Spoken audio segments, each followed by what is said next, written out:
Amics de Sant Cugat, és molt important que sapigueu, i a mi em fa una il·lusió boja poder-vos dir, que el pròxim divendres, dia 10 de febrer, Sinfonova torna aquí, a l'Auditori.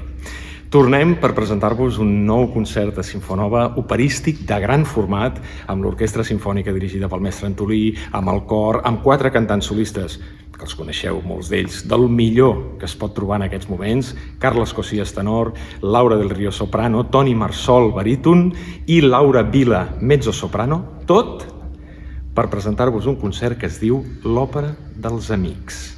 I per què es diu l'Òpera dels Amics? Doncs es diu l'Òpera dels Amics perquè totes les peces d'òpera que interpretarem en aquest escenari sorgeixen, es justifiquen per els gustos, per les emocions que han viscut a l'òpera 5 personatges populars, amics i coneguts de tots vosaltres. Pertanyen a 5 mons diferents, en els quals en un moment o altre hem passat. Per exemple, al món de la televisió, Elena García Melero.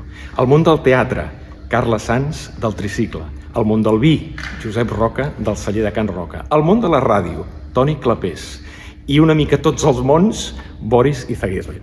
Per exemple, amb el Boris vam parlar durant una bona estona del polèmic personatge y de la polémica ópera Carmen. A mí me encanta Carmen, porque la verdad que a veces me identifico con ella mucho, sobre todo porque ella ha conseguido hacer algo que yo no he podido hacer, que es tener varios hombres a su alrededor, ¿entiendes? Que yo creo que eso yo lo encuentro admirable, ¿entiendes? Amb el Carles Sanz parlem sobretot d'Il Trovatore i de Rigoletto, però durant la conversa sorgeix una faceta encara desconeguda de Carles Sanz, aquesta. Fer aquella de la calúmnia è un venticello, una horeta. Però és que ara és molt d'hora al matí. Amb el Josep Roca parlem sobretot de cavalleria rusticana, però ens fa un paral·lelisme excepcional entre una de les peces fonamentals de Wagner i el Vi del Priorat. Després la cançó que segueix realment doncs, parla per mi del Priorat, de la foscor en el so, en la veu del baríton, que també és fosca, a la contundència abrumadora d'aquest joc greu que es va allargant. Amb el Toni Clapés parlem de La força del destino, de Samsó i Dalila i de la Bohème, però fa un paral·lelisme més que discutible sobre Verdi. Jo no comparo Verdi amb uns macarrons, això no, seria un plat... Si estan ben fets, són difícils els macarrons ben fets, o com un flam ben fet d'ou.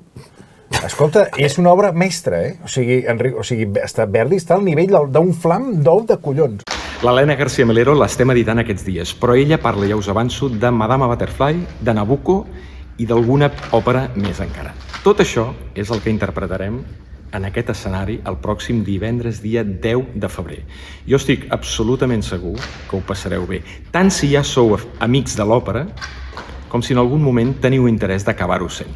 Ens veiem al febrer.